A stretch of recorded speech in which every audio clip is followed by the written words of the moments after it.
உங்கள் மனைவி உங்கள் மேலேயும் உங்கள் ஃபேமிலி மேலேயும் ஃபேக்காக வரதட்சணை குடும்ப சட்டமும் வன்கொடுமை தடுப்பு சட்டமும் கேஸை ஃபைல் பண்ணால் ஒரு ஆணா நீங்கள் என்ன செய்யணும்? இந்த மாதிரி ஃபேக் கேஸ்னால பல ஆண்களின் குடும்பமும் ஆண்களின் வாழ்க்கையும் கேள்விக்குறியாக இருக்குது. இந்த மாதிரி சட்ட ரீதியான லீகல் அப்டேட்ஸை தெரிஞ்சுக்க நம்ம சேனலை ஃபாலோ பண்ணுங்க. இந்த சட்டத்தை நிறைய பெண்கள் விவாகரத்துக்காக தவறாக பயன்படுத்துறாங்க. அதனால் இந்த ஆண் பாதிக்கப்படுறது மட்டும் இல்லாமல் அந்த ஆணின் குடும்பம் சேர்ந்து பாதிக்கப்படுது.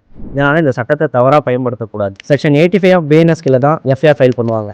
இந்த மாதிரி ரீசெண்டாக நடந்த ஃபேக் கேஸுக்கெலாம் சுப்ரீம் கோர்ட் அனலைஸ் பண்ணி அர்னேஷ்குமார்ன்ற ஜட்ஜ்மெண்ட்டில் இந்த மாதிரி 498 கீழே 85 செக்ஷன் ஆஃப் பிஎன்எஸ் கீழே அரெஸ்ட் பண்ணக்கூடாதுன்னு கைட்லைன் கொடுத்துருக்காங்க. அதையும் மீறி அங்கே கைது செய்கிற சூழ்நிலை இருந்துச்சுன்னா நீங்கள் டிஸ்ட்ரிக்ட் கோர்ட் அணுகி முன்ஜாமீன் வாங்கிக்கலாம். இந்த மாதிரி ஃபேக் அலிகேஷன் இருக்கும் பட்சத்தில் நீங்கள் விசாரணை நீதிமன்றத்துக்கு போய் ட்ரையல் அட்டன் பண்ணுற அவசியமே இல்லை. இந்த மாதிரி நிறைய கேஸை உயர்நீதிமன்றம் குவாஷ் பண்ணியிருக்கு. அதே மாதிரி இந்த கேஸையும் நீங்கள் உயர்நீதிமன்றம் எடுத்துகிட்டு போய் குவாஷ் பண்ணலாம். இந்த சட்டம் ஏற்றப்பட்டது பெண்களின் பாதுகாப்புக்காக மட்டும்தான், ஆண்களை பழிவாங்கும் நோக்கத்துக்காக.